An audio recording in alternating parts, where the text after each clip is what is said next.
قرآن مجید مسلمانوں کے لیے مقدس ترین اور اہم ترین کتاب ہے۔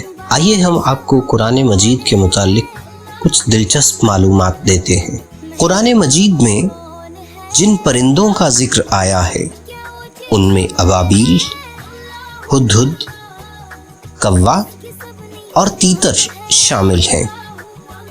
قرآن مجید میں جن حشرات کا ذکر آیا ہے ان میں چیونٹی، مکھی، مچھر، شہد کی مکھی، پروانہ اور جون شامل ہیں۔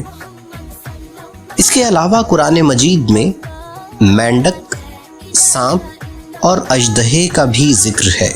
اس کے ساتھ ہی ساتھ قرآن مجید میں جن جانوروں کا ذکر آیا ہے ان میں ہاتھی، اونٹ، گائے، دمبا، بکری، بھیڑیا، گھوڑا، گدھا، بندر، خنزیر اور کتا شامل ہیں۔ جی ناظرین، ہمیں امید ہے کہ آپ نے قرآن مجید کی ان دلچسپ معلومات کو پہلے نہیں سن رکھا ہوگا۔ ہمیں اپنے کامنٹس میں اپنی رائے سے ضرور آگاہ کیجیے گا اور ہمارے چینل کی سبسکرپشن کو بھی کنسیڈر کیجیے گا۔ آپ کا بہت شکریہ۔